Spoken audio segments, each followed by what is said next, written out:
ভালোবাসি গাল আমার রেডি বসে আছি হব রানী তোমার আরে আয়না হ্যান্ডসাম প্রেমে কাউকে ঠকিয়ে কখনো ভালো থাকা যায় না। অতিরিক্ত অহংকার আপনার পতন নিশ্চিত নিয়ে আসবে, আজ হোক আর কাল হোক। আলম হাসানের ক্ষেত্রে তাই হয়েছে।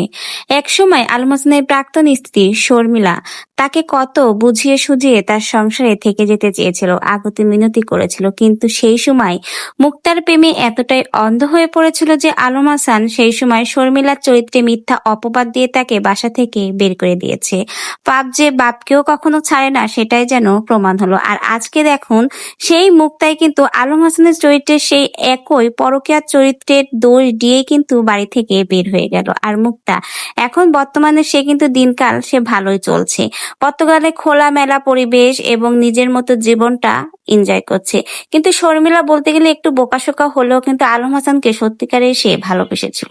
আলম হাসানের সংসার করার অনেক চেষ্টা করেছিল, তার কাছে ঠেকে যেতে চেয়েছিল, কিন্তু সেই সময় আলম হাসান মুক্তার প্রেমে এতটাই অন্ধ ছিল যে শর্মিলাকে তখন গুরুত্বই দেয়নি, প্রতিনিয়ত তাকে অবহেলা করেছে, শেষ মুহূর্তে তাকে ডিভোর্স দিয়ে দিয়েছে। ডিভোর্সের পরেও শর্মিলা কিন্তু আবারও তার কাছে ফিরে আসতে চেয়েছিল, কিন্তু সেই সময়ও আলম হাসান মুখ ফিরিয়ে নিয়েছে। আর এখন দেখুন, সেই মুক্তা আলম হাসানের দিকে একবার ফিরেও তাকায় না। মানুষ অহংকার নিজের পতন ডেকে আনে। এই আলম হাসান নিজের পতন নিজেই ডেকে এনেছে। অতিরিক্ত অহংকারের জন্যই আজকে তার পতন হয়ে গেল।